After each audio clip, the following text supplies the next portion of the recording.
حضرت سیدنا عمر فاروق اعظم رضی اللہ تعالیٰ عنہ آپ فرماتے ہیں کہ حضرت سیدنا ابو ذر غفاری رضی اللہ تعالیٰ عنہ سے عرض کیا گیا کہ اے چچا جان مجھے کچھ وصیت فرمائیے، تو آپ نے بھی فرمایا کہ جس طرح آپ مجھ سے پوچھ رہے ہیں میں نے بھی اسی طرح سرکار سے عرض کیا تھا، تو رسول اللہ صلی اللہ علیہ وآلہ وسلم نے فرمایا تھا کہ چاشت کی 2 رکعت پڑھنے والا غافلوں میں شمار نہیں ہوتا۔ نماز چاشت کی 2 رکعت نوافل پڑھنے والا غافلوں میں شامل نہیں ہوتا، اگر 4 پڑھے تو اس دن کوئی گناہ باقی نہیں رہتا۔ سبحان اللہ سبحان اللہ۔ مزید فرماتے ہیں کہ 8 رکعت پڑھنے والا متعین میں شمار ہوتا ہے، اور 12 رکعت پڑھنے والے کے لیے جنت میں ایک گھر مخصوص دیا جاتا ہے۔ حضرت سیدنا ابو ہریرہ رضی اللہ تعالیٰ عنہ سبحان اللہ و بحمدہ فرماتے ہیں کہ آقا امام الانبیاء صلی اللہ علیہ وآلہ وسلم نے فرمایا جنت کے ایک دروازے کا نام ہے باب الضحیٰ، یعنی چاشت کا دروازہ۔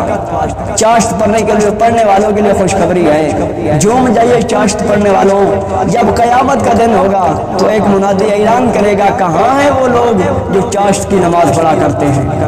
کہاں ہیں وہ لوگ جو چاشت کی نماز ہمیشہ پڑھا کرتے ہیں، یہ دروازہ تمہارے لیے ہے، پس اس میں داخل ہو جاؤ۔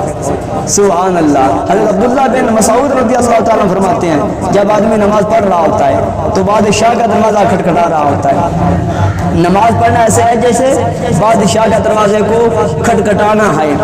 جو ہمیشہ دروازہ کھٹکھٹاتا رہتا ہے، ہمیشہ نماز پڑھتا رہتا ہے، تو دروازہ کبھی نہ کبھی وہ بادشاہ کھول ہی دیتا ہے۔ اس لیے نماز پڑھتے رہو، نماز پڑھتے رہو،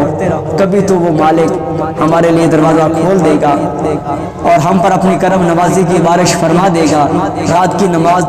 دن کی نماز پر ایسی فضیلت ہے، رات کو ہمیشہ نماز پڑھنی چاہیے، اور اس کی فضیلت ایسی ہے جیسے ہم ایک اعلانیہ صدقہ دیتے ہیں، ایک چھپا کا صدقہ دیتے ہیں۔ اعلانیہ صدقے کا اتنا ثواب نہیں ہوتا جتنا چھپا کا صدقہ دینے کا ثواب ہے، اسی طرح ہم جو دن کو نماز پڑھتے ہیں اس کا ثواب وہ اعلانیہ صدقے کے برابر ہے، اور جو ہم رات کو نماز پڑھتے ہیں اس کا ثواب چھپا کا صدقہ کرنے کے برابر ہے۔ اللہ تعالی ہمیں